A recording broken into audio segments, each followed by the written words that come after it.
लगाइछ आज हामी त रुन्चे डाँडा भन्ने ठाउँमा होइन 3 तला माथि ट्याक्ला ट्याङ्की फिटिङ गर्दैछौँ उमेश भाइ र म। अनि हामीले ट्याङ्कीमा चाहिँ 1.5 इन्चीको फिटिङ पाल पारेर फिटिङ सुरु गरेको छौँ।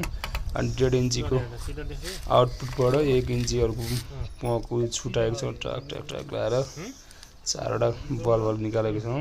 एउटा चाहिँ स्पेयर हो। अनि 3टा तलामा युज हुन्छ। एकवटा तलालाई एकवटा छुट्टा छुट्टै पॉइन्टहरु दिनुपर्छ नि त पानी। अनि प्रेस पुग्योस् भनेर हामीले सिंगल छोड्दिएछौँ। अनि किचनलाई ट्याक्क किचनलाई छोड्दिएछौँ हैन। अनि सोलरको पोइन्ट राखेको हुनाले सोलरको उताडी साइडमा ट्याक्क छोड्दिएछौँ सोलरको जति। अनि हाम्रो मिसले ट्याक्क युनियन हालेर बल्ब हालेर ट्याक्क दामसँग लेभललाई काम गर्दैछन् कि। अनि कतै गम कम होला नलाग्ला भनेर एकदम राम्रोसँग विचार गर्दै मिसले ट्याक्क काम गरिरहेको छ मिस है। अनि हाम्रो ट्याक्क यसरी फिटिङ रेडी भयो। लगभग तयारी अवस्थामा हामी अन्तिम अवस्थामा पुगिसकेका छौँ। काम गरेर भएर अब फेरि हामी अर्को दिल्लीपुर भन्ने ठाउँमा ट्याङ्की फिटिङ छ त्यहाँ जानुपर्छ गाइज।